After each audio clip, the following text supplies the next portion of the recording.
ప్రతిధ్వని.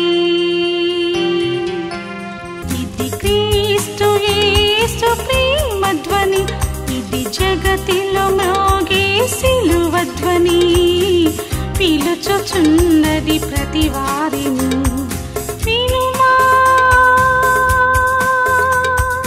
విశ్వసించుమా.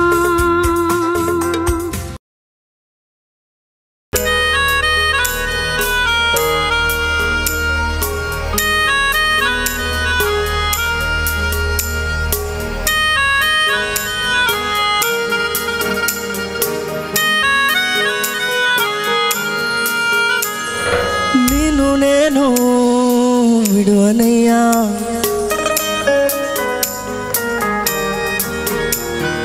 నీదు ప్రేమన్ మరువనయ్యా. నీ దయలోనే నన్ను బ్రతికించయ్యా, నీ రూపులోనే తీర్చిదిద్దుమయ్యా. జీవితమే నీదు వరమయ్యా, నీదు మేలు నేను మరువనయ్యా.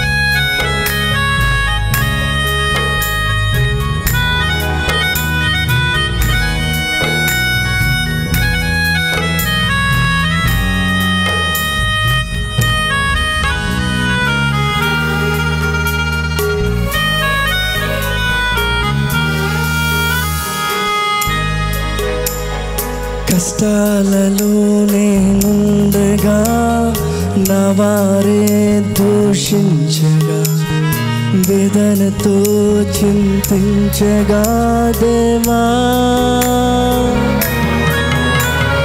కష్టాలలో నేనుండగా నా వారే దూషించగా, వేదనతో చింతించగా దేవా. నీవే నాధారం, నీవే నాధరణ, నన్ను విడువద్దయ్యా ప్రియ ప్రభు యేసయ్యా. నీవే నా సర్వం, నీవే నా సకలం, నీ తోడుతోనే నన్ను బ్రతికించయ్యా.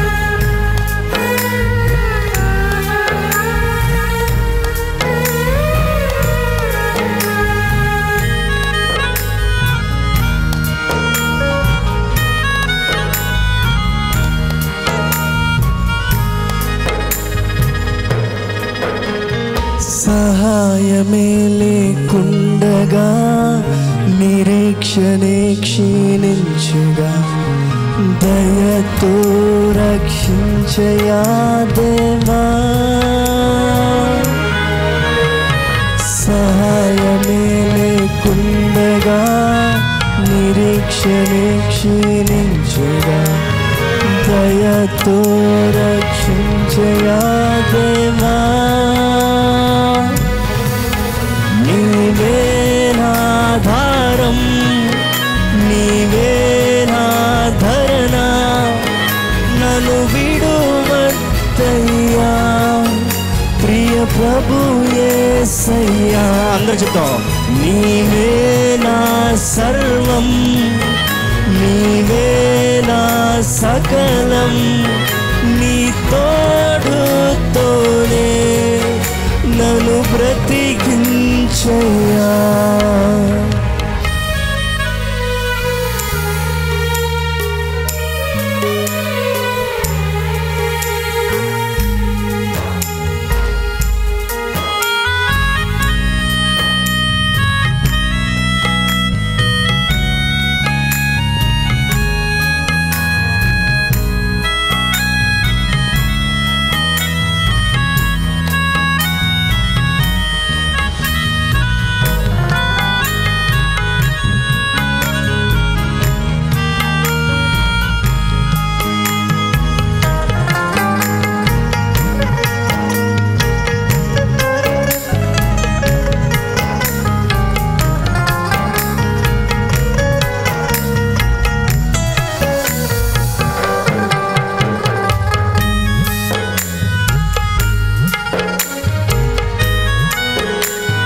నివసించగా నీ చిత్తంబు నాకు తెలిసేగా, నీ సాక్షిగా నేను బ్రతికేగా దేవా. నీ నీడలో నివసించగా నీ చిత్తంబు నాకు తెలిసేగా, నీ సాక్షిగా నేను బ్రతికేగా దేవా. నీవే నా భారం, నీవే నా ధరణ, నన్ను విడువద్దయ్యా ప్రియ ప్రభు యేసయ్యా. నీవే నా సర్వం, నీవే నా సకలం, నీ తోడుతోనే నన్ను బ్రతికించయ్యా. నిన్ను నేను విడువనయ్యా, నీదు ప్రేమన్ మరువనయ్యా. నీ దయలోనే నన్ను బ్రతికించయ్యా, నీ రూపులోనే తీర్చిదిద్దుమయ్యా. జీవితమే నీదు వరమయ్యా, నీదు నేను మరువనయ్యా.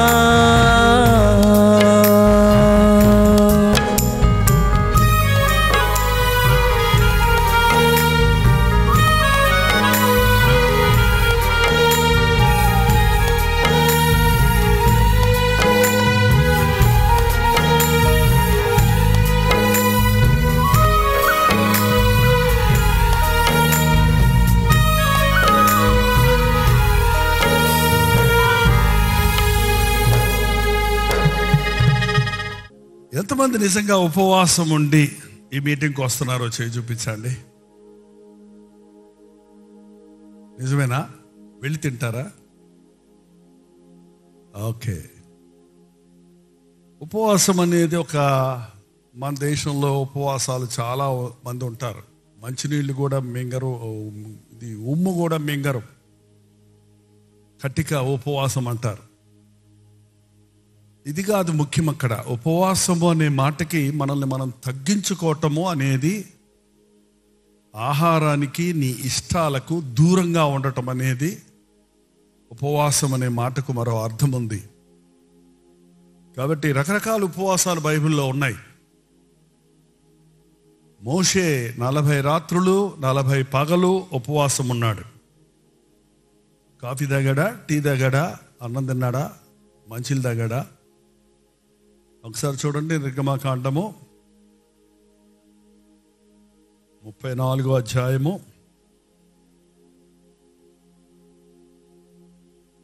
నిర్గమకాండం 34వ అధ్యాయము 28వ వచనం. అతడు 40 రేయింబగళ్ళు యెహోవాతో కూడా అక్కడ ఉండెను. అతడు భోజనం చేయలేదు, నీళ్లు తాగలేదు. అంతలో ఆయన నిబంధన వాక్యములను అనగా 10 ఆజ్ఞల పలకల మీద వ్రాసెను. ఇప్పుడు మోషే నేను ఉపవాసం ఉండాలి, నేను ఉపవాసం ఉన్నాను అని చెప్పుకోవడానికి ఉపవాసం ఉండలేదండి. ఇవాళ చాలామంది ఉపవాసం ఉన్నామని చెప్పుకోవడానికి ఉపవాసం ఉంటున్నారు. మేము చాలా గొప్ప భక్తులము. అలా కాదు. దేవుడు వడ్డమన్నాడు, రమ్మన్నాడు. 27వ వచనం చూస్తే, యెహోవా మోషేతో ఇట్లా నీ వాక్యములు రాసుకునము, కొండెక్కి పైకి రమ్మని పిలిచాడు ముందు. ఓకే, అది కూడా చదవండి కావాలంటే. 2వ వచనం అండి, 34:2. ఉదయమునకు నీవు సిద్ధపడి ఉదయమున సీనాయి కొండెక్కి అక్కడ శిఖరం మీద నా సన్నిధిలో నిలిచి ఉండవలను. నా సన్నిధిలోనికి వచ్చి నిలవబడు, నేను చెప్పే వాటిని రాసుకో అన్నప్పుడు ఉపవాసం అనే మాట కాదు, ఆహారము సంగతే మర్చిపోయాడు మోషే. దాహం వేయలేదు, ఆకలి వేయలేదు. దేవుని సన్నిధిలో దేవుని ఆనందముతో, దేవుని యొక్క మాటలతో, దేవుని వాక్యముతో నిండిపోయాడు. ఉపవాసం ఉన్నప్పుడు దేవుడు తన మాటలు మనకు తెలియజేస్తాడు.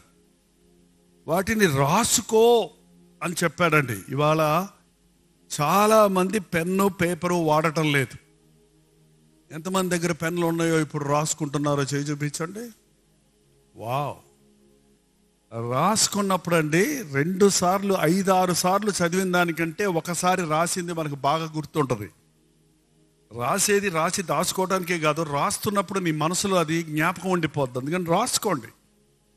ఆ రోజు మోషే కనుక రాసి ఉండకపోతే 10 ఆజ్ఞలు ఈ రోజున ప్రసంగాలు ఉండేవి కావు. ఈ మొదటి 10 రోజులు 10 ఆజ్ఞలు మీరు ధ్యానించగలిగారంటే ఆ రోజు దేవుడు రాశాడు. వాటిని పగలగొడితే మళ్ళీ నువ్వే రాసుకోమన్నాడు. 2వసారి మళ్ళీ రాలేదు ఆయన. నువ్వు రాసుకో. 2వసారి కొండెక్కినప్పుడు అండి ఇది. నేను చెప్పే వాక్యాలు రాసుకో.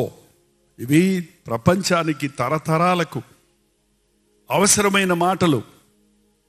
నా మనసును, నా అభిలాషను, నా చిత్తాన్ని, నా ఆజ్ఞలను తెలియజేసే మాటలని దేవుడు చెప్పినవి. మోషే ఉపవాసం ఉండి దేవుడు చెప్పిన వాటిని రాసుకున్నాడు.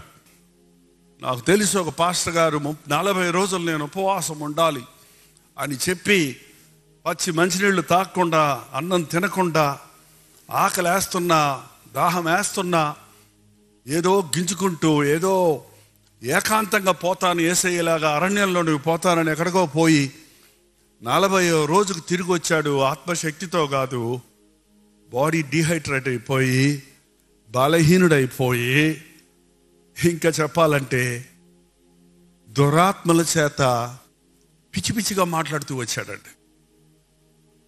పంతానికో పోటీకో ఉపవాసం ఉండొద్దు. ఉపవాసం ఉండి ఉద్యోగాలకు వెళ్ళిపోతూ, ఉద్యోగాలు పనులు చేసుకుంటూ ఉంటే అది ఉపవాసం అంటారు. ఉపవాసం ఉన్న మోషే దేవుని సన్నిధిలో ఉన్నాడు. ఇప్పుడు మనం దినమంతా దేవుని సన్నిధిలో ఉండడానికి వీలు పడతలేదు. ఓన్లీ సాయంకాలం వస్తున్నాం, కొన్ని గంటలు ఇక్కడ గడుపుతున్నాం. కాబట్టి ఒకవేళ దేవుడు నిన్ను ఒక 40 రోజులు ఉపవాసం ఉండమని చెబితే, నిన్ను కూడా మోషే అంతటి వాడిగా చేయాలని ఆశిస్తే, గొప్ప అభిషేకము నీకు ఇవ్వాలని ఆయన ఇష్టపడితే, నీతో ప్రభువు చెబితే, నీకు అనుకూలమైతే ఉండొచ్చు, మంచిది, తప్పేం లేదు. యేసు ప్రభువు కూడా 40 రోజులు 40 రాత్రులు 40 పగలు ఉపవాసం ఉండి ప్రార్థించాడు. ఒకసారి చూడండి, మత్తయి సువార్త 4:2. 40 దినములు 40 రాత్రులు ఉపవాసం ఉండిన పిమ్మట ఆయన ఆకలి గొనగా. దాహం వేయలేదా? దాహం వేస్తుందా, ఆకలి వేస్తుందా? ముందు ఆకలి వేస్తుందా, ముందు దాహం వేస్తుందా? చెప్పండి.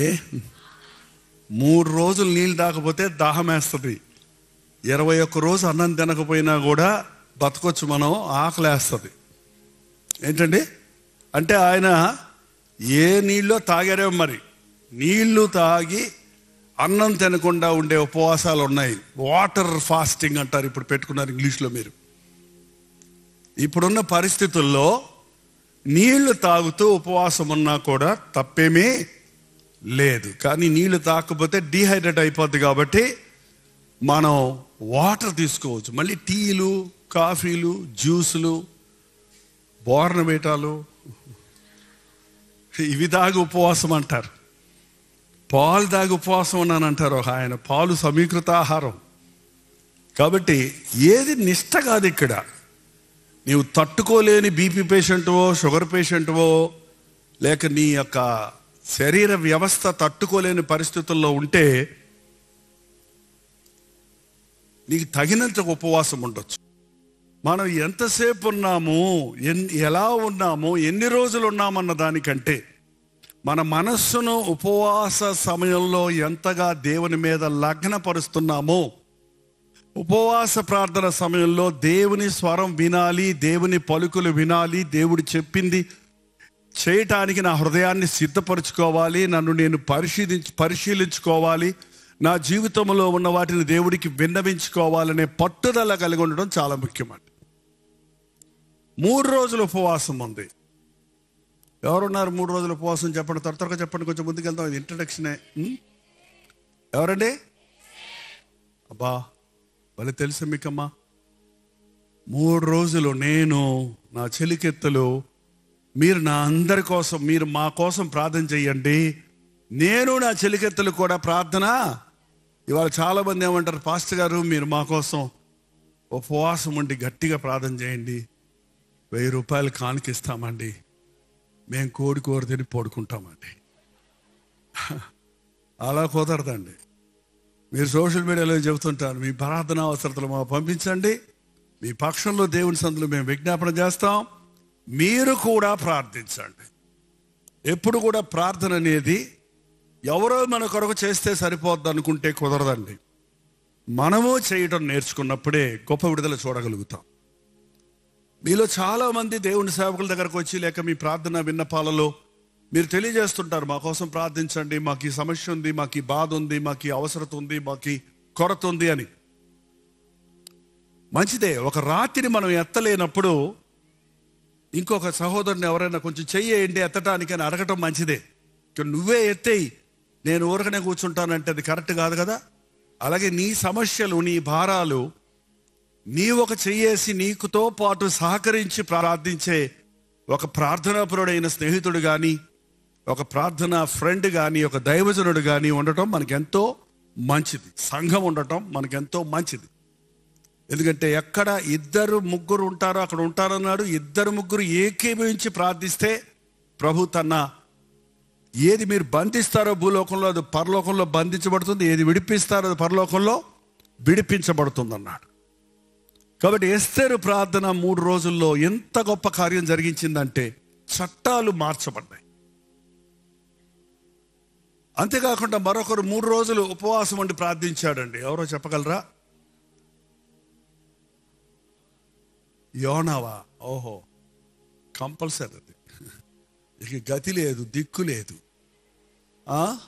చాలామంది ఉపవాసానికి వాళ్ళు ఇవాళ మేము ఉపవాసం అండి, ఏమంటే బియ్యం లేవండి అన్నారు, గ్యాస్ అయిపోయిందండి అన్నాడు. ఏంటండి? ఆహారం లేకుండా తినకుండా ఉండటం ఉపవాసం అంటారు. దానికి ఏమంటారు తెలుసా? పస్తు అంటారు. మన తెలుగులో ఏమంటారు దాన్ని?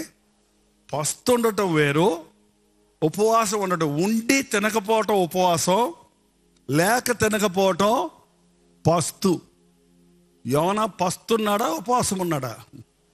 పస్తు పెట్టాడు దేవుడు. ఏంటండి?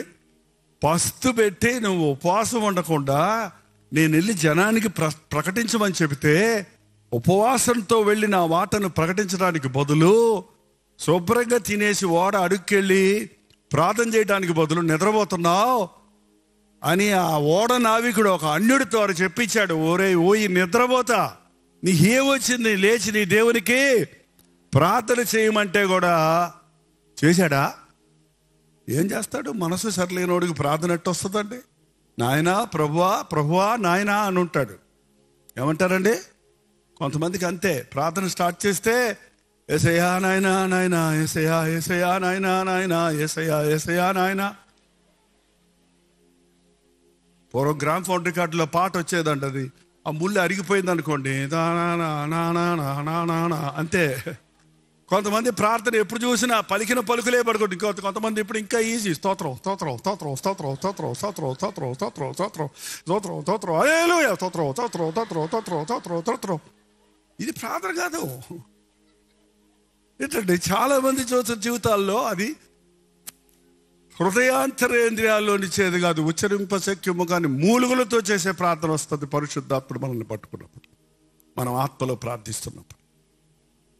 యోనా జీవితంలో తను ఎంతగా దేవుడికి అవిధేయుడయ్యాడో, అవిధేయతను ఒప్పించడానికి దేవుడు చేప కడుపులో 3 రోజులు తినటానికి ఏమీ లేదు. తిందామంటే నాసు పీసు వస్తుంది. చేపే గబ్బు, దాని కడుపు ఇంకెట్టుంటుందో చెప్పాలా? ఖచ్చితంగా ఉపవాసం ఉన్నాడు. ఇంకొక ఆయన ఉన్నాడండి, ఎవరమ్మా? ఎసరా 3 రోజులు ఉన్నాడా? వాళ్ళ ఉపవాసాలు వెళ్తే ఇప్పుడు మీరు ఉండలేరు. 3 గంటలు నిలబడి పాపాలు ఒప్పుకోవాలి, 3 గంటలు బైబిల్ చదవాలి, 6 గంటలు ఏమో మీ పాస్టర్ గారు స్టార్ట్ చేస్తారు.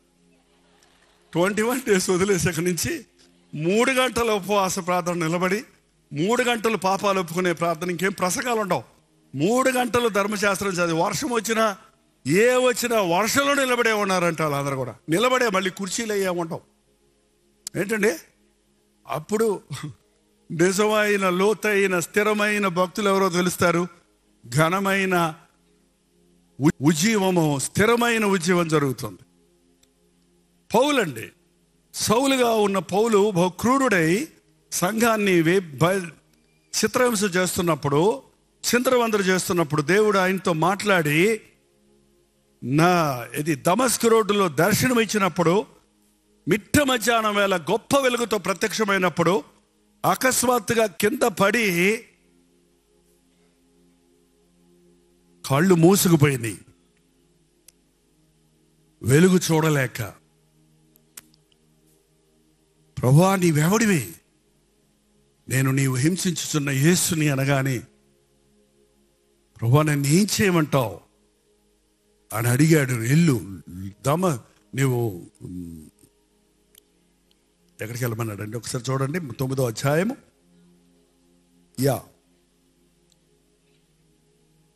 8వ వచనం చదువుతున్నాను చూడండి. 9:8. సౌలు నేల మీద నుండి లేచి కళ్ళు తెరిచినను ఏమీయో చూడలేకపోయాను గనుక వారు అతని చేయి పట్టుకొని దమస్కులోనికి నడిపించిరి. అతడు 3 దినములు చూపు లేక అన్నపానములు ఏమీయో పుచ్చుకొనక ఉండెను. 3 రోజులు కళ్ళు తెరవలేదు, అన్నపానములు పుచ్చుకొనలేదు. 3 రోజులు తాను చేసిన ఆజ్ఞాతిక్రమం అనే పాపమును, తాను హింసించిన విధానాన్ని, తను తిరస్కరించిన యేసునామాన్ని, తాను బాధ పెట్టినటువంటి క్రైస్తవ సంఘాన్ని గురించిన తన తప్పులన్నిటి, తన అహంభావాన్ని, తన మతవైరాగ్యాన్ని తాను గ్రహించుకొని, తన పాపములు ఒప్పుకుంటూ, తన స్థితిని గ్రహించుకుంటూ 3 దినములు అన్నపానములు లేకుండా ఉపవాసం ఉన్నాడు. సాధారణంగా 3 రోజులు ఉపవాస ప్రార్థనలు చాలా సంఘాల్లో పెడుతుంటారు. ఇది ఒక అలవాటు, ఆచారం అయిపోయింది ఈ రోజుల్లో. ఇప్పుడు 3 రోజులు ఉపవాస ప్రార్థనల్లా మించిపోయి 40 రోజులు ఉపవాస ప్రార్థన అంటారు. మధ్యలో టీలు, టిఫిన్లు, పలహారాలు, పాటలు, సాక్ష్యాలు, ఆల్ నైట్ ప్రేయర్ అంటారు. ఆల్ నైట్ ప్రేయర్కి అర్ధరాత్రి తర్వాత వస్తారు. వచ్చినప్పటికే కాఫీలు, టీలు ఇస్తారు. పాస్టర్ గారులకు ముందు ఇస్తారు, వాళ్ళు ముందు పడిపోతారేమోనని. తర్వాత కూర్చున్న వాళ్ళకి ఇస్తారు. మళ్ళీ ఒక పాట పాడతారు, మళ్ళీ ఒక 2-3 సాక్ష్యాలు చెప్తారు. అది ఉపవాస ప్రార్థన అయింది. ప్రార్థన అంటే ఏంటది? ప్రార్థనే. పాటలు పాడటం వేరు, ఆరాధించడం వేరు. పాటలు పాడటం వేరు, పాటలో మన హృదయాలను దేవుని సందులో కుమరించి ప్రార్థించుకోవటం వేరు. ప్రత్యేకమైన పాటలు, సోలో పాటలు పాడుతున్నప్పుడు పరిశుద్ధాత్ముడి కార్యం ఎలా జరుగుద్ది? సంఘమంతా కలిసి ప్రార్థిస్తున్నప్పుడు పరిశుద్ధాత్ముడి కార్యం జరుగుతుంది. అర్ధరాత్రి వేళ పౌలు శీలలు ఉపవాస ప్రార్థన పెట్టుకున్నారు. ఎక్కడ? లార్డ్స్ చర్చ్లోనా? ఎక్కడండి? చెరసాలలో. ఏంటది ఉపవాస ప్రార్థన చేసే స్థలమా, సమయమా?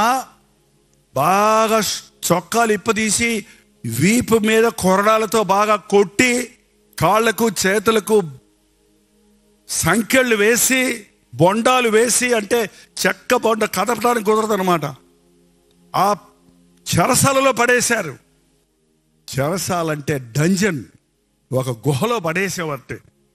అక్కడే వాళ్ళు మలమూత్రాలు విసర్జించాలి. నీళ్ళు ఎవరు, ఆహారం పెట్టరు.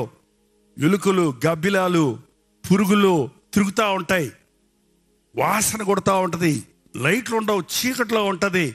అలాంటి స్థలంలో ప్రార్థన ఎట్లా వస్తుంది చెప్పండి? అలాంటి స్థలంలో ఎలా మనస్సుకు నెమ్మది ఉంటుంది చెప్పండి? పౌలు శీలలు ఒక పక్క రక్తం కారుతా ఉంది, వీపంతా నొప్పి పుడుతుంది, మంట పుడుతుంది, బాధ కలుగుతుంది. ఆ మురికి వాసనలో కూడా అర్ధరాత్రి వేళ నిద్ర వస్తుంది కనీసం మనుషులకి కదంటే. కానీ అర్ధరాత్రి వేళ వాళ్ళు ఏం చేశారు చూడండి ఒకసారి, మీకు తెలుసు కానీ చూడండి. 25వ వచనం. అయితే మధ్యరాత్రి వేళ పౌలును శీలయు దేవునికి ప్రార్థించుచు కీర్తనలు పాడుచుండిరి. ప్రార్థన, కీర్తన, కీర్తన, ప్రార్థన. చూసారండి, కొన్ని పాటలు ఉన్నాయి. ఆ పాటలు మనం పాడుతున్నప్పుడు అది ప్రార్థనగా మలుచుకుంటున్నాం. పాటలు పాడుతుంటే ఖైదీలందరూ వింటున్నారంట మైకులు లేకుండానే. ఆ చెరసాలలో, పెద్ద చెరసాల, అది రోమన్ ప్రిజన్. ఉపవాసం ఉండి అర్ధరాత్రి తిండి ఎవరు పెట్టలేదు వాళ్ళకి. ఎప్పుడు పట్టుకున్నారో మధ్యాహ్నం పట్టుకొని అక్కడ తీసుకెళ్ళి విచారణ చేసి పనిష్మెంట్ ఇచ్చి సాయంత్రానికి చెరసాల్లో పడేస్తే రాత్రి అంతా అర్ధరాత్రి వరకు పాటలు పాడినప్పుడు ఏం కలిగింది అనుకున్నారు? అక్కడ ఏం కలిగిందండి? ఉజ్జీవం కలిగింది. చెరసాల భూమి అదిరింది. చూడండి, అక్కడే ఉంది చూడండి. అప్పుడు అకస్మాత్తుగా భూకంపము కలిగెను, చెరసాల పునాదులు అదిరెను, వెంటనే తలుపులన్నీ తెరుచుకొనెను, అందరి బంధకములు ఊడెను. ప్రార్థన చేసి పాటలు పాడుతుంటే మ్యూజికల్ ఇన్స్ట్రుమెంట్స్ ఏమీ లేవేమో కానీ ఆ పాటకి భూమి డ్యాన్స్ వేసిందంట. భూకంపం వచ్చిందంటే మీరు డ్యాన్స్ వేయమని చెప్పక్కర్లా, ఇట్టి ఆటోమేటిక్గా ఎగురుతారు మీరు.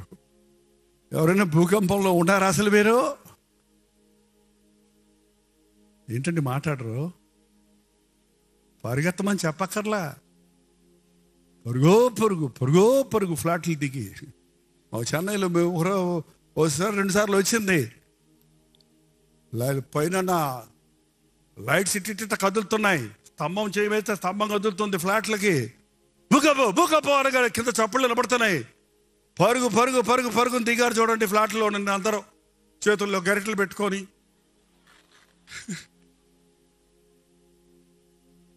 నైటీలు వేసుకొని, లుగ్గీలు కట్టుకొని, బనీని వేసుకోకుండా, చొక్కా వేసుకోకుండా, తలుపులు వేసుకోకుండా, పిల్లవాడిని మర్చిపోయి వచ్చేసింది ఒక ఆమె.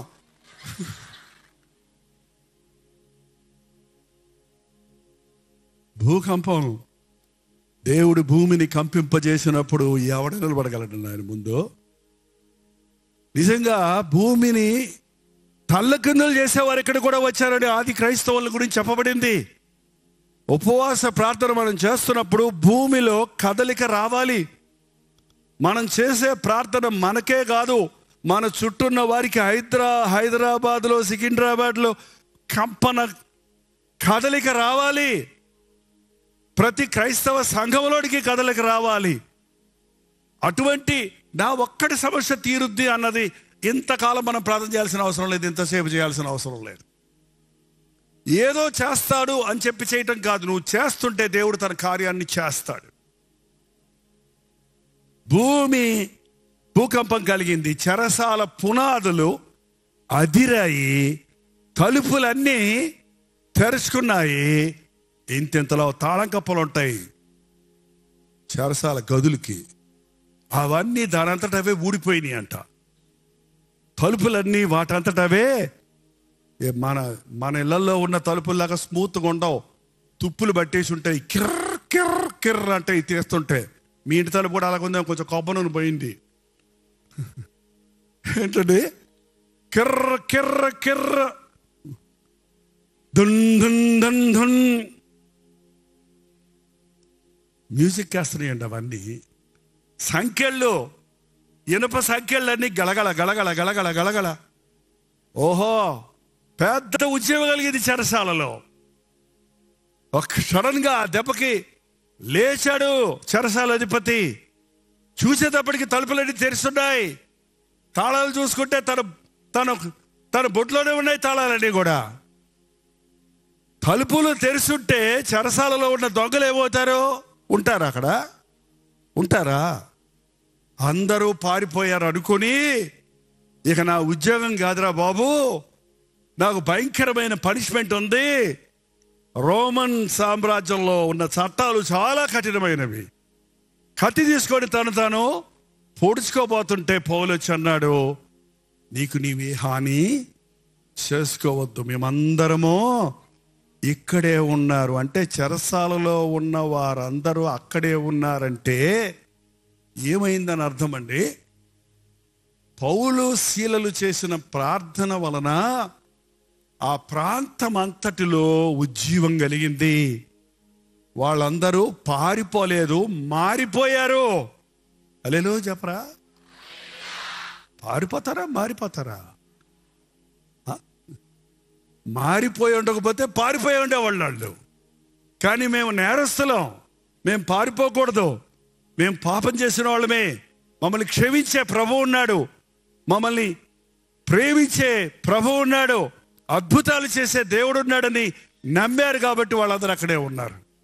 ఆ దెబ్బకి ఆ చెరసాల అధిపతి అన్నాడు, అయ్యలారా, రక్షణ పొందుటకు నేనేం చేయాలి? ఏం చేయక్కర్ల, నువ్వు ప్రభువైన యేసుక్రీస్తునందు విశ్వాసం ఉంచు, అప్పుడు నీవును నీ ఇంటి వారును రక్షించబడతారు. ఇక్కడ చేసే ప్రార్థన, మీ ఇంటిలో ఉన్న వారి అందరి హృదయాలు తెరచునుగాక, మీ ఇంటిలో ఉన్న వారందరూ రక్షించబడదురుగాక, మీ ఇంటిలో దేవుని అద్భుత ఆశ్చర్య కార్యములు జరుగునుగాక. నమ్మండి, విశ్వాసంతో ప్రార్థించండి.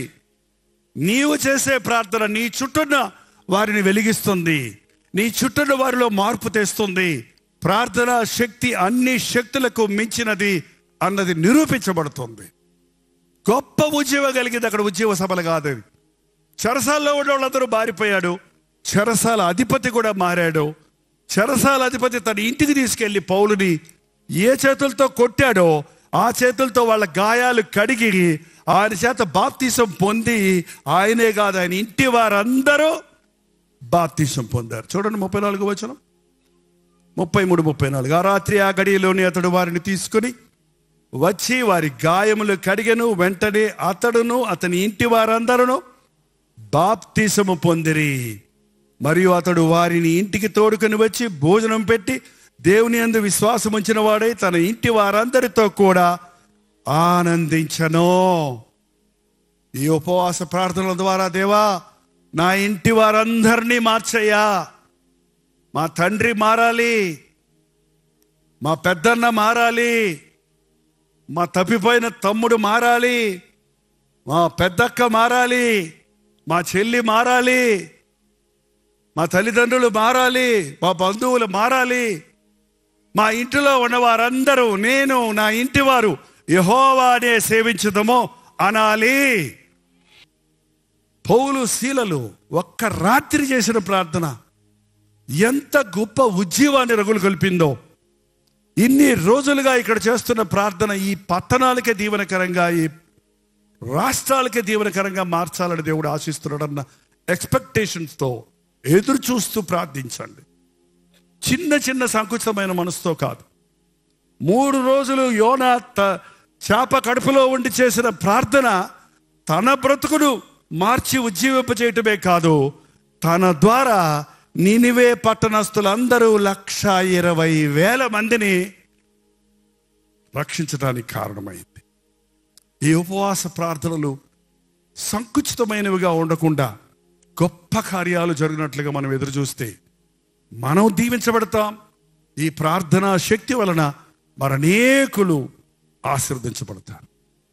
ముఖ్యంగా మన గృహాలలో ఉద్యోగం కలిగినట్లుగా మనం ప్రార్థించవలసి ఉంది. ఎన్ని రోజులు ఉన్నాము, ఎంతసేపు చేశాము అనే దానికంటే ఎంతగా దేవుని ఆత్మచేత మనం ముట్టబడ్డాము అన్నది ముఖ్యమండి. ఒక్కసారి మనం మళ్ళీ ఎస్తేరు గ్రంథంలోకి వెళ్తే 3 రోజుల్లోని మీరు చెప్పారు కదా. కాబట్టి ఎస్తేరు గ్రంథము 4వ అధ్యాయము. ఎందుకు ప్రార్థన చేసింది ఎస్తేరు అని చూస్తే, ముందు ఎందుకు ప్రార్థన చేసిందో చూద్దాం. చూడండి, 3వ అధ్యాయం, ఎస్తేరు గ్రంథము 3వ అధ్యాయము 12వ వచనం. మొదటి నెల 13వ దినమందు రాజు యొక్క వ్రాతగాండను పిలువనంపి హామాను ఆజ్ఞాపించిన ప్రకారము అంతయు ఆయా సంస్థానముల మీద నుంచబడిన రాజు యొక్క అధిపతులకు, అధికారులకు, ఆయా సంస్థానములోని జనుల మీద నుంచబడిన అధిపతులకు, అధికారులకు వారి వారి లిపిని బట్టి ఆ పేరట ఆ వ్రాతగాండ చేత తాకీదులు వ్రాయించబడి రాజ ఉంగరము చేత ముద్రించబడెను. అన్ని రాష్ట్రాలు, అన్ని భాషలు, యూదా హిందూ దేశం మొదలుకొని ఉన్న యూదా వారందరినీ, ఏంటంటే అన్ని దేశాలలో, అన్ని ప్రాంగణాలలో ఉన్న యూదులందరికీ వ్యతిరేకంగా ఒక శాసనం రిలీజ్ అయింది. ఏంటి ఆ శాసనము? రాజుగారు ముద్ర వేశాడు.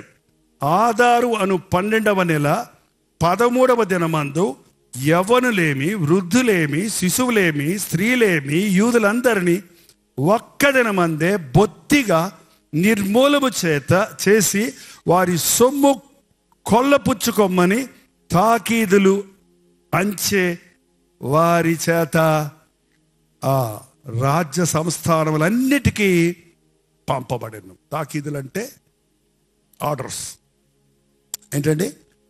12వ నెల 13వ రోజు అన్ని ప్రాంతాల్లో ఉన్న యూదులందరినీ ఒక్కరోజు అందరినీ సంహరించాలి, వారి ఆస్తులన్నీ కొల్లగొట్టుకోవాలి అనే రాజశాసనం వేసి రాజముద్రను ముద్రించారు. అంటే యూదులందరినీ సంహరించాలని.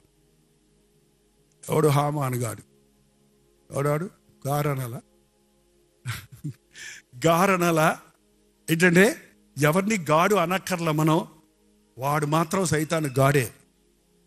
సైతాన్ గారు, ప్లీజ్ సైతాన్ గారు నా జోలుకు రాకండి సైతాన్ గారు అని అనకండి. రేపు పోరా పనికి మాన్నాడు మహిమహం కూడా. ఎందుకొచ్చావురా నా దగ్గర? నువ్వు అపవాదిని ఎదిరించండి, అప్పుడు వాడి మీద ఎదిరించే. లేదండి, ఈ మధ్య నేను సైతాన్ కోసం మారుమనసు పొందాలని ప్లాన్ చేస్తున్నాడు ఆయన. సైతానికి మారుమనసు లేదండి, ఆడు మారుమనసు పొందడం. అపవాదిని ఎదిరించుడి, అప్పుడు వాడి మీద నుండి పారిపోతాడు. దేవుని ప్రజలకు ఎదురు తిరిగేవారు, దేవుని కార్యాలను అడ్డగించేవారు, బైబిల్లో ఎవరైనా అత్యధికంగా దూషించబడ్డారంటే, కఠినంగా మాట్లాడబడ్డారంటే దేవుని కార్యాలను అడ్డగించేవారు అండి. పరిశుద్ధాత్మను ఎదిరించేవారు అపవాది సంబంధులు.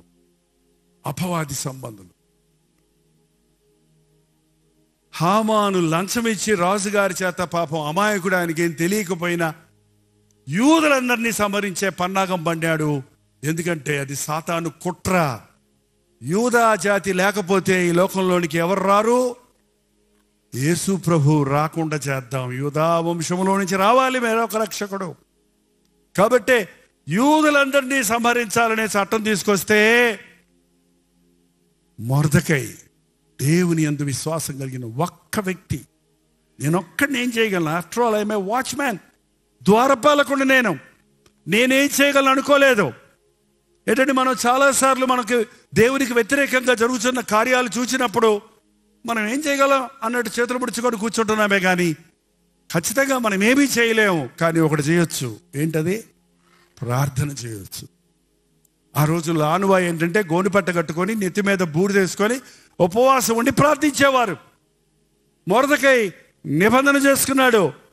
బూడిదేసుకొని గోనుపట్ట కట్టుకొని ఉపవాసం ఉండి ప్రార్థిస్తుంటే ఆయన పెంపుడు కుమార్తె ఎస్తేరు రాణిగా ఉన్నప్పుడు పైనుంచి చూచి ఎందుకు ఆయన అలా ఉన్నాడు అని వస్త్రాలు పంపించి, భోజనం పంపించి, తినయ్యా అని అంటే ఆమె చెప్పింది, ఈ శాసనం ఉందని నీకు తెలీదా? నువ్వు యూదురాలు అని తెలీదా?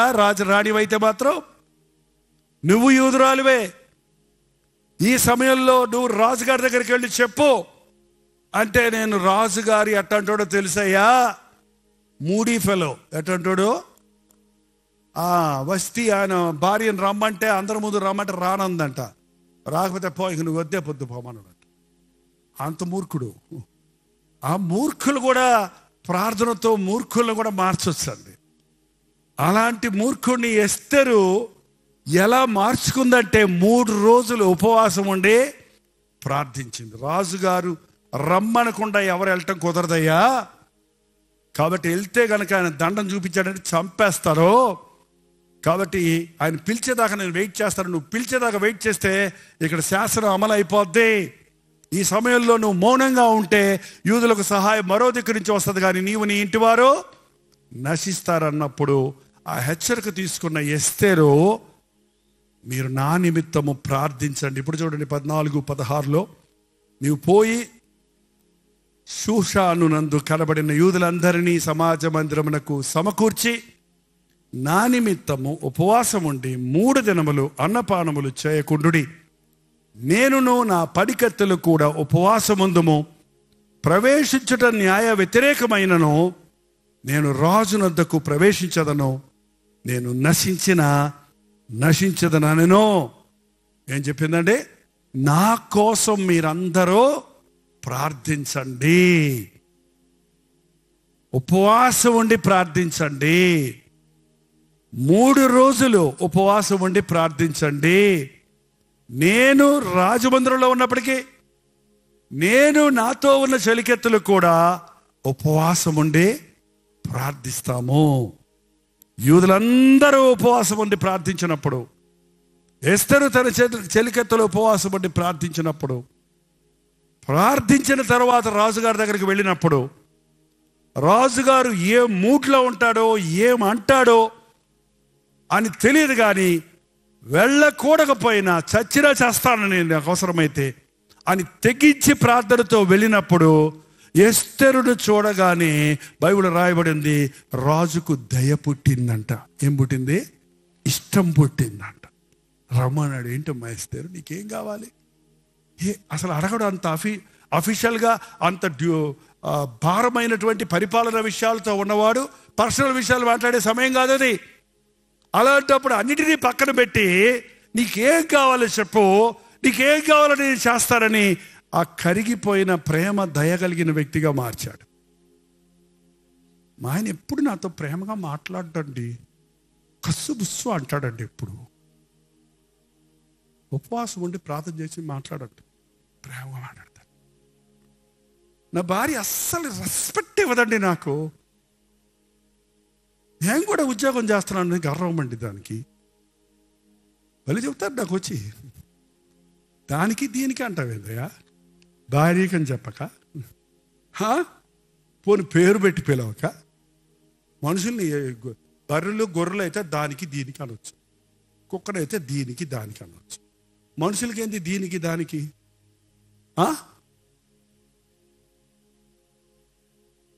Give respect and take respect అంటారు ఊళ్ళో వాళ్ళందరికీ. ఇంట్లోకి వచ్చేటప్పటికి నో రెస్పెక్ట్. ఏంటంటే బుస్సు బుస్సు, కసు బుస్సు. ప్రేమగా మాట్లాడుకోండి.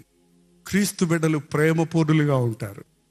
మీరు ఏ మాట పలికారన్నది ముఖ్యం కాదు, కానీ ఆ పలుకులోనే మీ ప్రేమ అర్థమవుతుంది, మీ ఆరగెన్సీ తెలుస్తుంది, మీ కఠినత్వం తెలుస్తుంది, గర్వం తెలుస్తుంది. కఠినలను మార్చగలిగింది ఉపవాస ప్రార్థన. హృదయాలను మార్చగలిగింది ఉపవాస ప్రార్థన. భర్త మూర్ఖుడని మీరు హృదయం కఠినం చేసుకుంటున్నారు, ఈయన మారడు. కొంతమంది సర్టిఫికెట్ ఇచ్చేస్తారు, ఈయన మారడండి. మా నాన్న నాకు సర్టిఫికెట్ ఇచ్చాడు. ఏం తెలుసా? ఒరే జైపాల్, లోకంలో ఉన్న వాళ్ళందరూ మారినా నువ్వు మారవరా పో. అంత విసిగిచ్చారు మా నాన్న. 3 నెలలే ప్రభువుని ఎరిగిన తర్వాత, మా నాన్న ప్రభువుని ఎరిగిన తర్వాత, సువార్త నేను మొదటిసారిగా వినిన తర్వాత 3 నెలల కంటే ఎక్కువ దేవుణ్ణి ఎదిరించలేకపోయాను, తండ్రిని ఎదిరించలేకపోయాను. క్రీస్తు ప్రేమలో పట్టబడ్డా. కానీ ఆ టైంలో నాకు వచ్చిన సర్టిఫికెట్ ఏంటంటే, లోకంలో ఉన్న వాళ్ళందరూ మారినా జైపాల్ మారడంట. మారానా లేదా? మారడం లేదా? మా నాన్నమ్మ నన్ను మార్చలేడు, కరెక్టే. ఎవడో నన్ను మార్చలేడు, మరి కరెక్టే.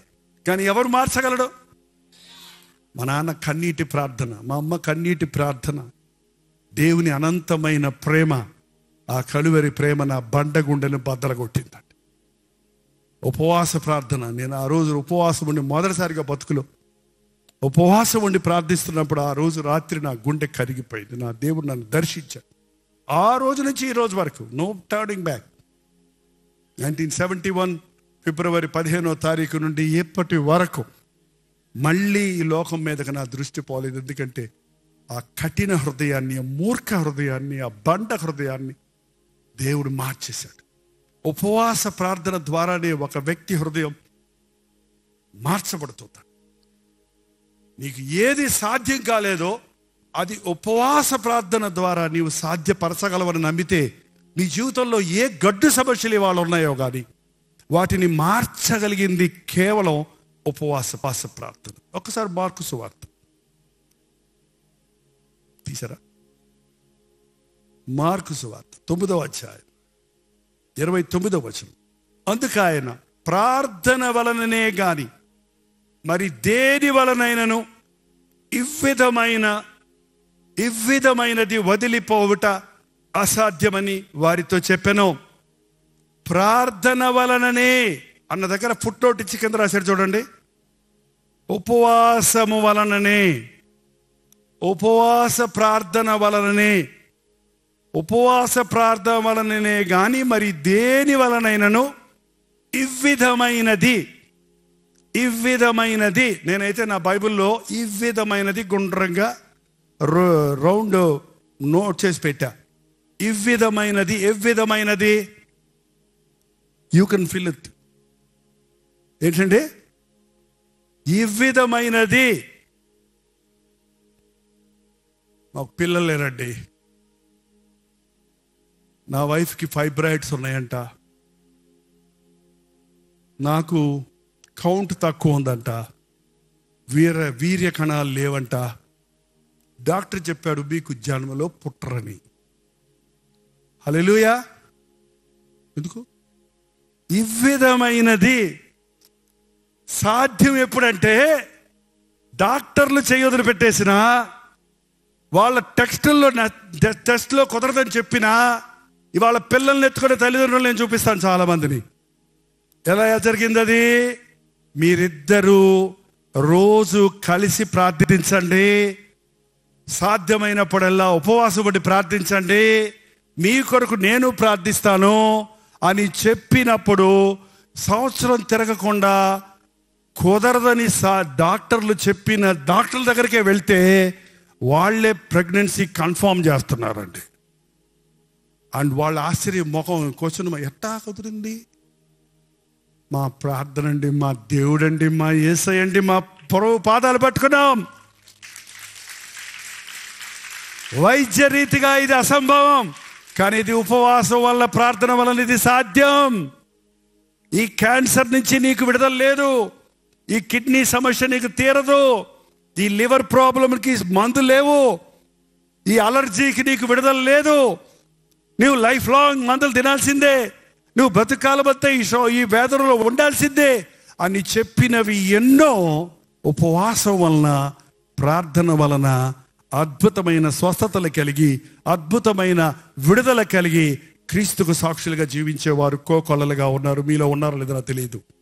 మీరు ప్రార్థన వలన ఇది సాధ్యం. ఉపవాసం వలన, ప్రార్థన వలన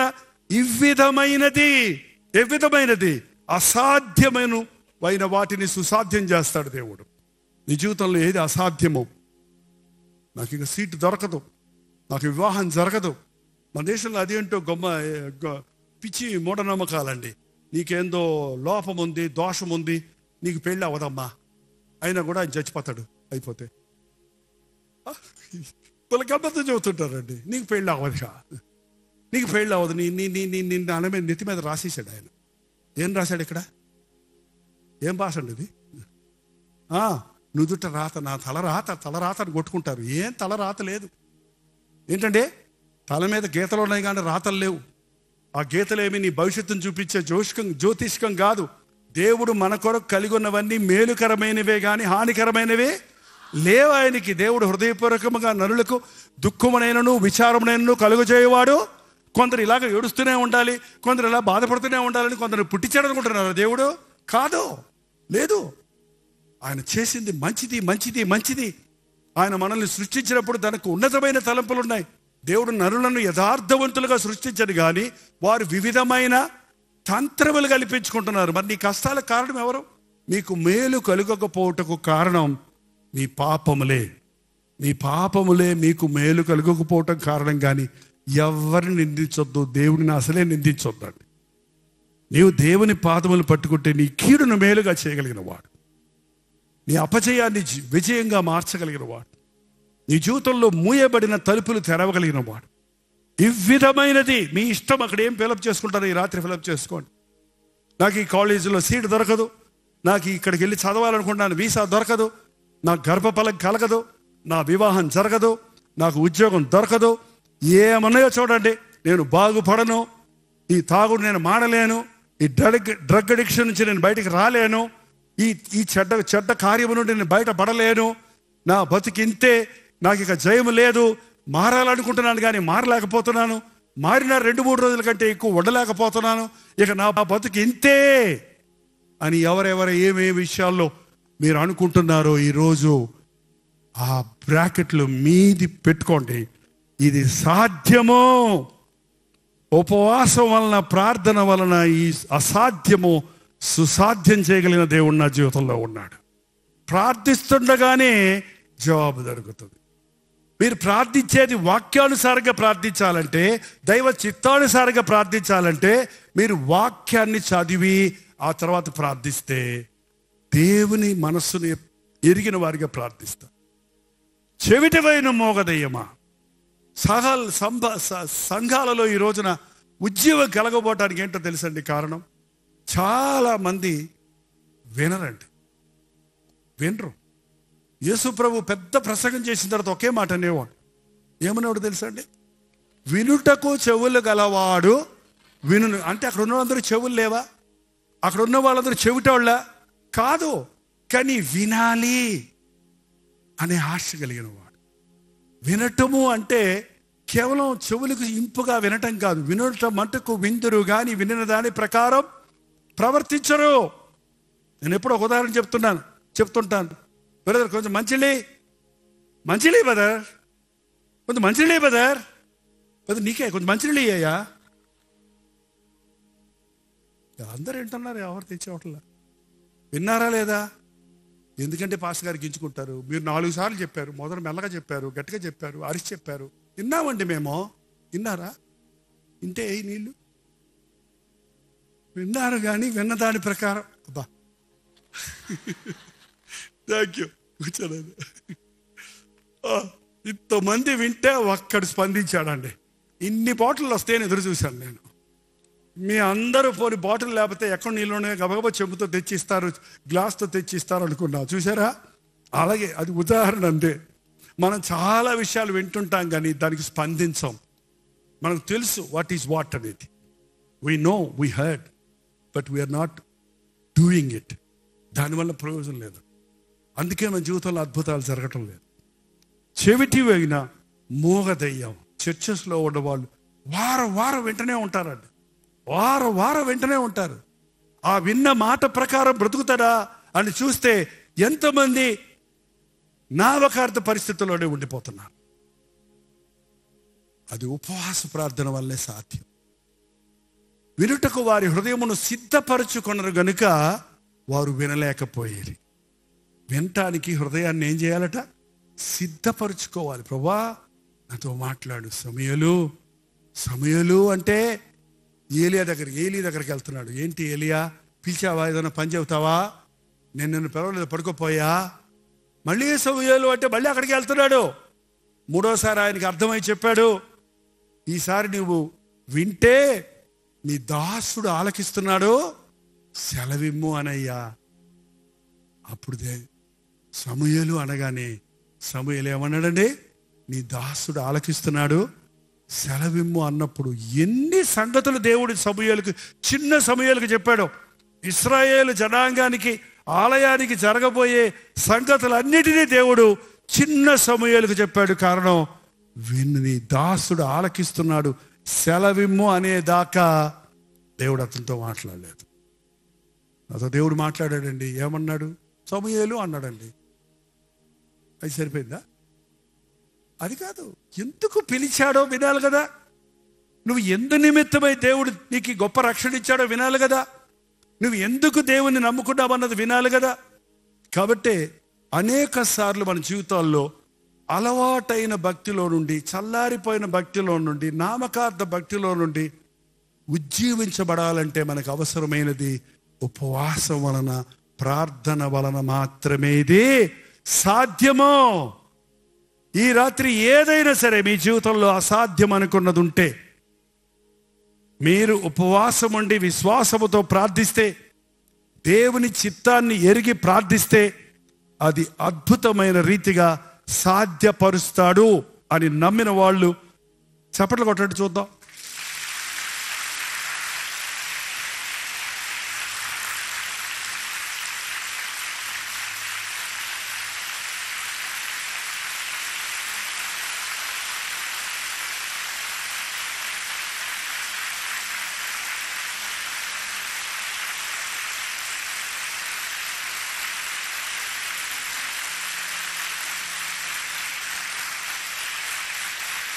హల్లెలూయా. ఒకసారి ఎస్తేరు గ్రంథంలోకి వెళ్దాం.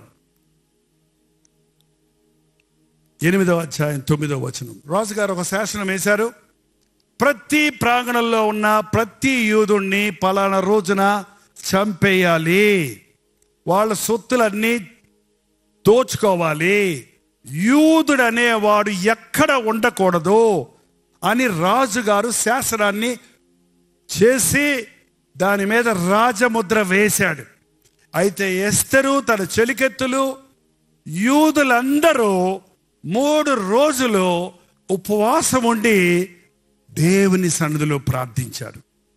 ప్రార్థించినప్పుడు అసాధ్యాలు సుసాధ్యాలుగా చేస్తాడన్నది, ఎందుకంటే ఎలా నెరవేరిందన్నది ఇక్కడ మనం చూస్తున్నాం.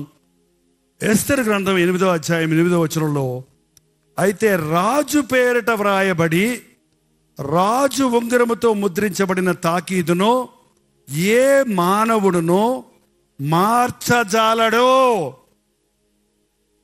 కాన్స్టిట్యూషన్ మార్చాలంటే అంత సులభం కాదు, అయినా మార్చేస్తారేమో. ఆ రోజుల్లో రాజుగారు ఒక ప్రకటన చేశాడంటే, రాజముద్ర వేశాడంటే, ఆ రాజు కూడా దాన్ని మార్చడానికి అధికారం లేదు. ఏ నరుడు, ఏ మానవుడు మార్చగలడు? It's impossible. ఫలానా రోజున యూదులందరినీ చంపాలన్న చట్టాన్ని మార్చగలిగిన స్థితి లేనే లేదు. అటువంటి పరిస్థితుల్లో వారు చేసిన ఉపవాస ప్రార్థన వలన ఏం జరిగిందండి? 9వ వచనం.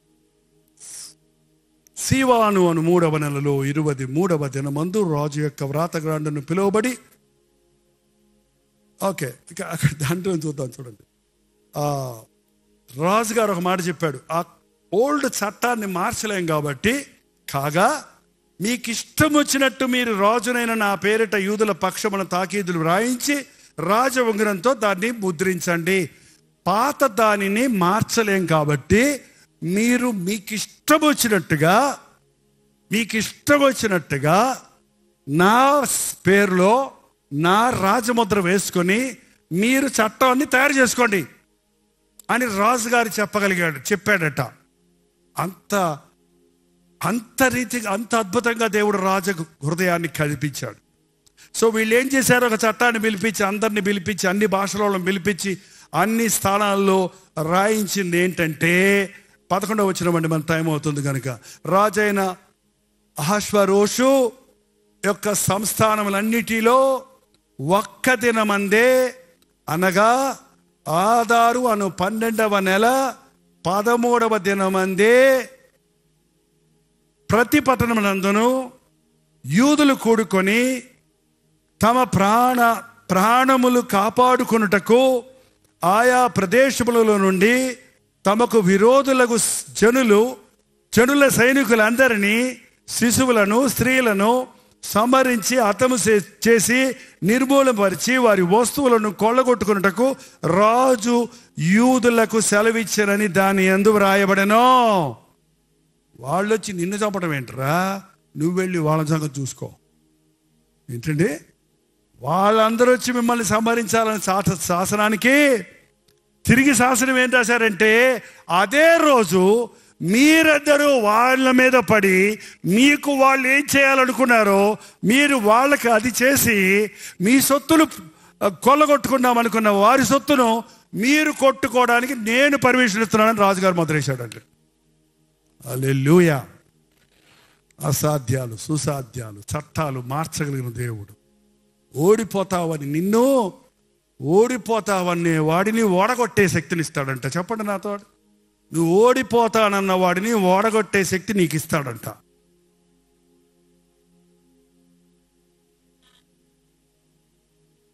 ఏంటో అంత బలం లేదండి మాకు, మీకు లేదండి, ఏ మనుషుడికి లేదండి. ఎవరికి సాధ్యం అది?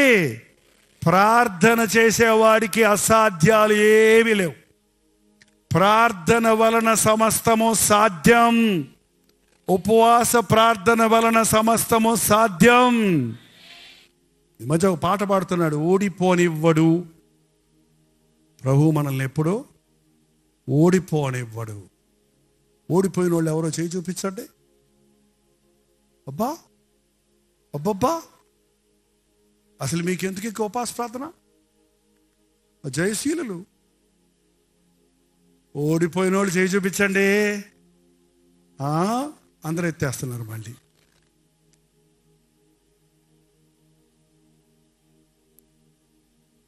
ఓటమి, ఈ మానవ జీవితంలో ఓటమిలు ఉంటాయి, కానీ ఆ ఓటమిని జయంగా మార్చగలిగిన ప్రభు మనకి ఉన్నాడు.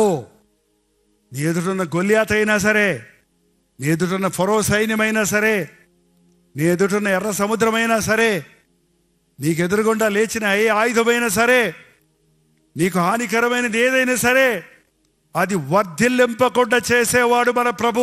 మనం ఆయనకు మొర్రపెట్టినప్పుడు, మీలో ఉన్నవాడు లోకములో ఉన్నవాని కంటే గొప్పవాడు. ఒక క్రైస్తవుడు జయశీలుడుగా ఉండాలి, ఓడిపోయిన జీవితాలతో ఉండకూడదండి. నీ ఓటమి జయంగా మార్చాలంటే నీ మోకాళ్ళ మీద పడటం నువ్వు నేర్చుకో. నువ్వు మోకాళ్ళ మీద పడితే ఎక్కడ ఓడిపోయావో అక్కడే నిన్ను హెచ్చిస్తాడు దేవుడు. యూదులందరికీ కొత్త శాసనం రాయబడింది. ఆ రోజున గొప్ప మొత్తం ఆ ప్రపంచంలో అన్ని దేశాలు, అన్ని ప్రాంగణాల్లో ఉన్న వారందరూ యూదులను సంహరించాలన్న శత్రువులందరూ సంహరించబడటం. మొర్దెకై ఒక ద్వారపాలకుడిగా ఉన్న మొర్దెకై ఏమయ్యాడో తెలుసండి? తెలీదా? ప్రధానమంత్రి అయ్యాడు. ఏమయ్యాడు? ప్రధానమంత్రిగా ఇచ్చాడు. వాచ్మ్యాన్ తీసుకెళ్ళి ఎవరైనా ప్రైమ్ మినిస్టర్గా చేస్తాడా? దేవుడు నమ్మకస్తులను హెచ్చిస్తాడు, దీనులను దీవిస్తాడు, ప్రార్థనా పరులను దేవుడు తన చేతిలోని ఆయుధములుగా వాడుకుంటాడు.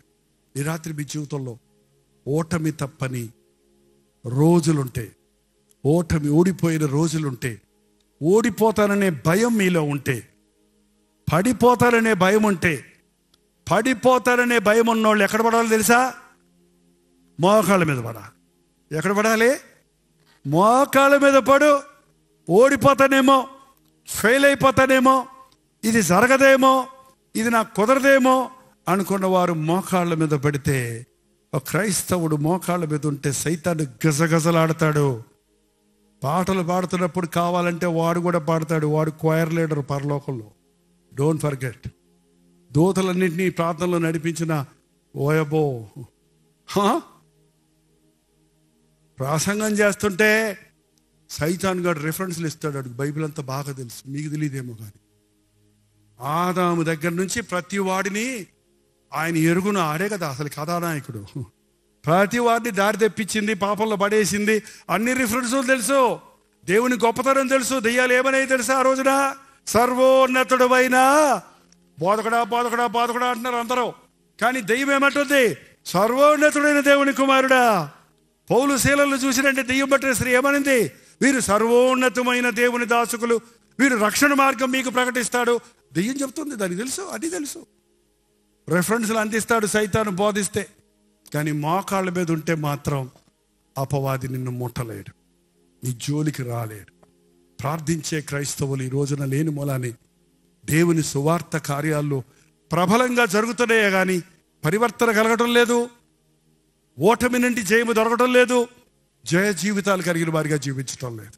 మా జీవితంలో ఉన్న బలహీనతలు, మా ఇంటి వారి జీవితంలో ఉన్న బలహీనతలు, సంఘంలో ఉన్న బలహీనతలు, సంఘాలలో ఉన్న అపవాది క్రియలన్నీ లయపరచబడినటువంటి ప్రార్థనా శక్తి మన మధ్య పరిశుద్ధాత్ముడు జనింపజేయును గాక.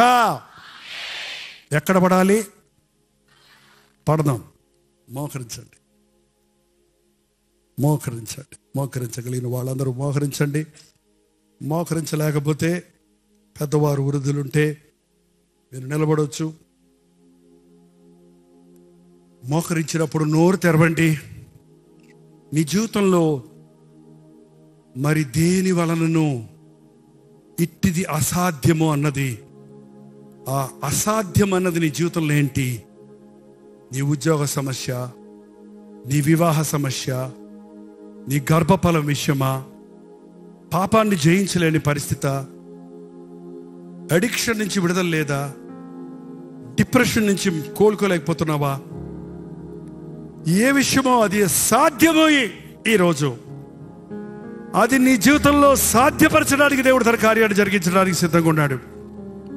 నోరు తెరివి స్పష్టంగా చెప్పండి, ప్రభువా నా జీవితంలో అన్నీ జయించాను కానీ ఈ శోధన జయించలేకపోతున్నాను, ఈ వేదన భరించలేకపోతున్నాను, ఈ సమస్యను పరిష్కరించుకోలేకపోతున్నాను, ఈ అవసరత నాకు తీరటం లేదు.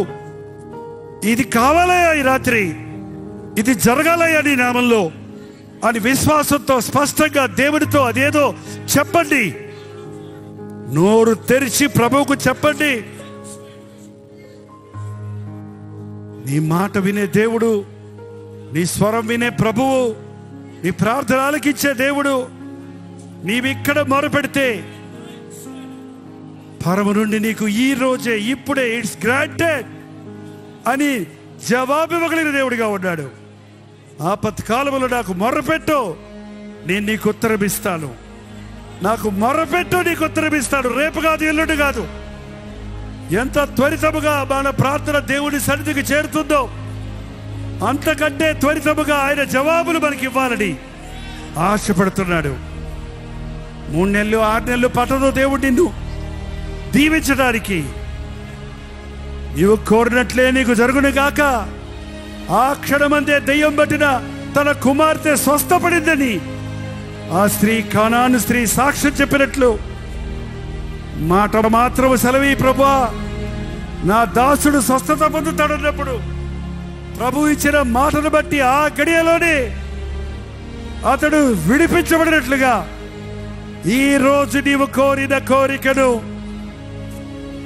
ప్రభువు నెరవేర్చుచున్నాడని విశ్వసించు.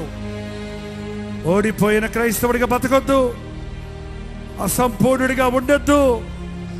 పరిపూర్ణంగా చేయాలని, దుష్టుని అన్ని విషయాల్లో జయించేవాడిగా. కొన్ని విషయాల్లో ఓడిపోతున్నానయ్యా అని చెప్పక్కర్లేకుండా యేసుక్రీస్తు నామములో మనకు జయము అనుగ్రహిస్తున్న దేవునికి స్తోత్రము చెల్లిద్దాం. నాకు అసాధ్యమైనది ఏది లేదన్న యేసు నామమునందు విశ్వాసముంచుదాం. ఏ దయ్యముల చేత, ఏ చీకటి శక్తుల చేత, ఏ అపవాది కార్యముల చేత నువ్వు వేధించబడుతున్నా ఈ క్షణములోనే దేవుడు నీకు విడుదల కలుగు చేయడానికి అర్ధరాత్రి వేళ పౌలు శీలలు చేసిన ప్రార్థనలు, పాడిన పాటలు చెరసాలంతటికీ దీవెన కలుగజేసినట్లు మనం ఇక్కడ ప్రార్థిస్తుండగానే మన గృహాలలో ఉన్నవారు, మన ఇళ్లలో టీవీల దగ్గర పడకల మీద అనవసరమైన విషయాలతో ఉన్న వారిని ప్రభువు దర్శించినట్లుగా ఇక్కడ దేవుని సన్నిధి మనం అనుభవించినట్లు అక్కడక్కడ ఉన్న వారి మీద పరిశుద్ధాత్ముడు కుమ్మరించబడినట్లుగా మనం విశ్వసిద్దాం, ప్రార్థిద్దాం. 3 దినముల యోధుల ప్రార్థన విని చట్టాలే మార్చిన దేవుడు 3 దినములు ఉపవాస ప్రార్థన చేసిన సౌలు పౌలుగా మారి హత సాక్షిగా అనేక ఆత్మలను సంఘాలను స్థాపించగలిగిన వ్యక్తిగా రూపించిన దేవుడు 3 దినములు చేప కడుపులో ఉపవాసం ఉండి ప్రార్థించినప్పుడు అవిధేయుడిగా మూర్ఖుడిగా ఉన్న యోనా 1,20,000 మందిని ప్రభు కొరకు సంపాదించగలిగిన వాడిగా వాడుకున్నందుకు ఈ రోజు దేవుడు నీ ద్వారా నా ద్వారా అద్భుత కార్యములు చేయించున్నాడు. ఈ నా కుమారుని విడిపించయ్యా, వీడికి మూగదయం పట్టింది, చెవిడిదయం పట్టింది, ఎక్కడ పడితే అక్కడ పడిపోతున్నాడయ్యా, అగ్నిలో పడిపోతున్నాడు, నీళ్ళల్లో పడిపోతున్నాడు, ఏ శోధనలు వస్తే ఆ శోధనలో నా బిడ్డలు పడిపోతున్నారయ్యా, అన్ని రకాలుగా నేను ఓడిపోతున్నానన్నవారు నేను నిన్ను విడిపిస్తానని ప్రభు చెప్పాడు. నమ్ము వారికి సమస్తము సాధ్యం. ఈ రాత్రి ప్రభు నిన్ను విడిపించాడని నమ్ము. నమ్ముట నీ వల్లైతే నమ్ము వారికి సమస్తము సాధ్యం. నమ్ముచున్నాను ప్రభువా, అపనమ్మకము లేకుండా సహాయం చేయని అడగదాం. అపనమ్మకం లేకుండా ఉంటే అద్భుతాలు జరుగుతాయి మన జీవితాల్లో. దేవుడు తన గొప్ప ప్రణాళికలో నిన్ను ఇమర్చాలని, తన రాజ్య మహిమార్థమై తన సాక్షిగా నిన్ను నిలబెట్టాలని ఈ ఉపవాస ప్రార్థనలో నిన్ను సిద్ధపరుస్తున్నాడు ఆయన. నిన్ను నీవు ఆయనకి అప్పగించుకో. ఇంకా ఏది నిన్ను వెనక్కి లాగుతుంది, ఏ విషయంలో నీవు ఓడిపోతున్నావో ఈ రాత్రి స్పష్టంగా దేవుడితో చెప్పు. ఇందులో నాకు జయము కావాలయ్యా, ఈ విషయంలో నాకు విడుదల కావాలయ్యా. నోరు తెరిచి ప్రతి ఒక్కరూ దేవుడితో చెప్పండి.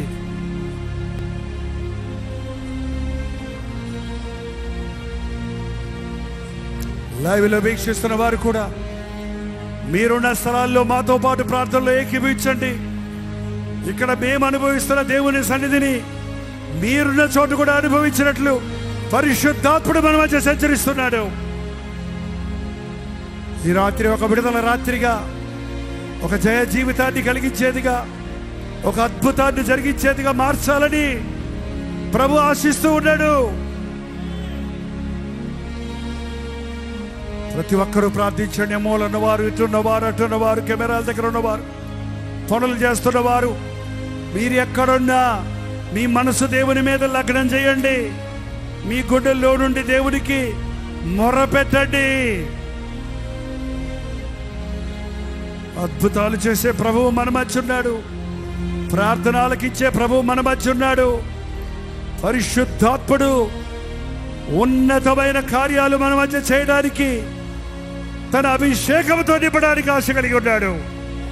నన్ను నన్ను నన్ను ముట్టయ్యా, నాకు విడుదల దయచేయ్యా, నన్ను అనేకులకు ఆశీర్వాదకరంగా చేయ్యా, నాకున్న కట్లు తెగిపోవాలయ్యా, నాకున్న బంధకాలు ఊడిపోవాలయ్యా, నా కృంగుదల నుంచి నేను లేవాలయ్యా, నా నిరుత్సాహం నుండి నేను మేల్కోవాలయ్యా, నా ఓటమిలన్నిటినీ జయముగా చెయ్యయ్యా. నోరు తెరిచి ప్రభుతో చెబుతూనే ఉందాం. పరిశుద్ధుడా, ప్రభుగా ప్రేమ కలిగిన తండ్రి, ఒక్కసారి ఆవరణలో కూడి వచ్చిన నీ బిడ్డలను చూడయ్యా.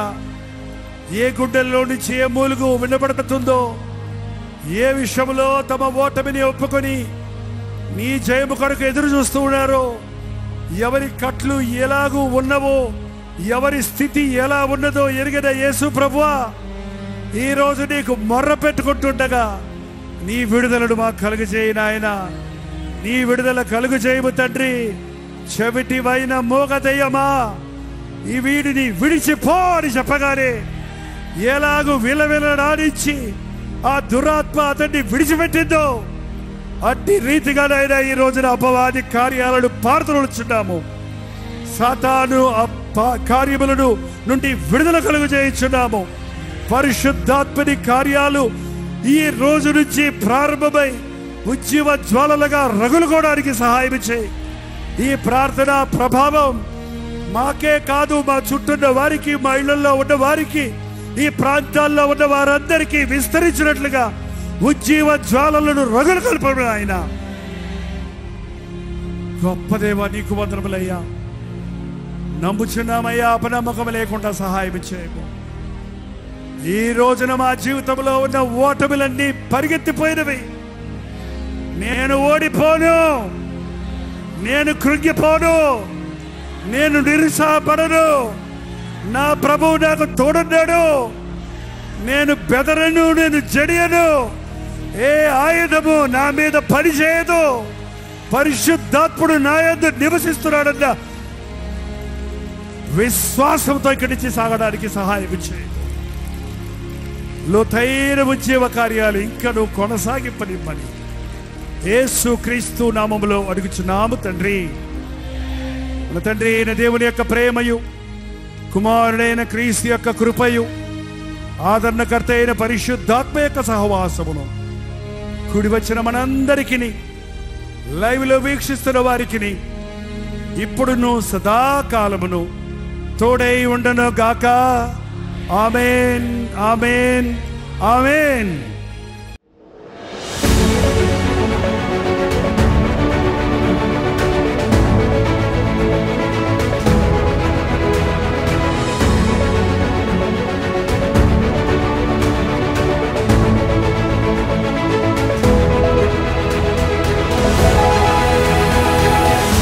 హల్లెలూయా, దేవునికి స్తోత్రం. బెంగుళూరు పరిసర ప్రాంతాల్లో ఉన్న వారికి శుభవార్త. ప్రతిరోజు కల్వరి ప్రతిధ్వని సోషల్ మీడియా ద్వారా దేవుని వాక్యం వింటున్న వారికి, కల్వరి దర్శనం టీవీ ప్రోగ్రామ్స్ ఆలకిస్తున్న వారికి, కల్వరి ప్రేమధార పాఠకుల కొరకు ప్రత్యేకమైన 1 డే గెట్ టుగెదర్ను బెంగళూరులో ఈ నెల ఫిబ్రవరి 15వ తారీఖున మధ్యాహ్నం 2 గంటల నుంచి 5 గంటల వరకు, 6 గంటల నుంచి 10 గంటల వరకు 2 సెషన్స్గా ఏర్పాటు చేస్తున్నాం. ఇది హాలిడే కాకపోయినా మీరందరూ వస్తారని, మనందరము కలిసి దేవుడు చేసిన మేలు తలంచి ఆయన స్తుతించుటకు, మిమ్మల్ని ముఖాముఖిగా చూసి మీ కొరకు ప్రార్థించుటకు ఎంతో ప్రార్థనాపూర్వకంగా మేము బెంగళూరు వస్తున్నాం. మీరు రండి, పాల్గొనండి, దైవాశీస్సులు పొందండి. చిరునామా గమనించండి: గుండూరావు ఆడిటోరియం, నియర్ మంత్రి మాల్, శేషాద్రిపురం, బెంగళూరు. ఇంకా ఈ విషయమే మీకు వివరాలు కావాలంటే 954041 నెంబర్కి ఒక వాట్సాప్ పెట్టండి, లేదా 89393939 నెంబర్కి మీరు కాల్ చేసి వివరాలు తెలుసుకోరండి. గుర్తుపెట్టుకోండి, ఫిబ్రవరి 15వ తారీఖున మధ్యాహ్నం 2 గంటల నుంచి 5 గంటల వరకు, 6 గంటల నుంచి 10 గంటల వరకు బెంగళూరులోని గుండూరావు స్టేడియంలో 1 డే గెట్ టుగెదర్ను మీ కొరకు ఏర్పాటు చేస్తున్నాం. రండి, పాల్గొనండి, దైవాశీస్సులు పొందండి.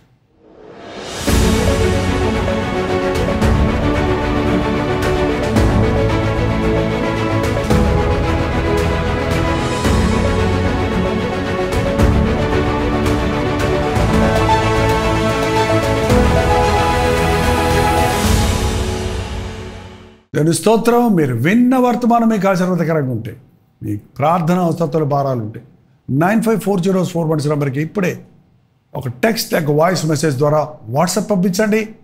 మీ వాట్సాప్లన్నీ పరిశీలించి మేము ప్రార్థిస్తున్నాం. ప్రభు అద్భుతంగా మనకు జవాబులు ఇస్తున్నాం. మీరు ఇతర దేశాల్లో ఉంటే 91001008 నెంబర్కి మీ ప్రార్థన అవసరతలు పంపించాం. ఉచితమైతే రేపు ఉదయం 7 గంటలకు అనుదిన ధ్యానంలో మళ్ళీ కలుసుకుందాం. అంతవరకు దేవుని మహాకృప మీకు తోడేడు దాకా.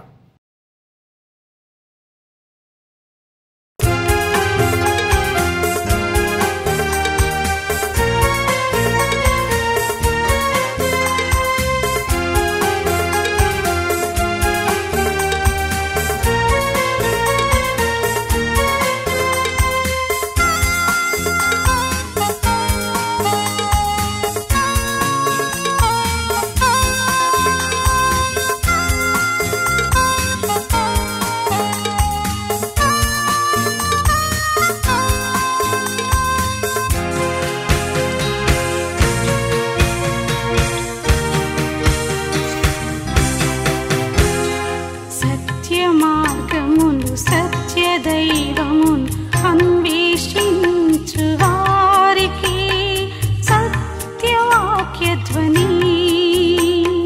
సత్య మార్గమును సత్య దైవమును అన్వేషించు వారికి సత్యవాక్య ధ్వని.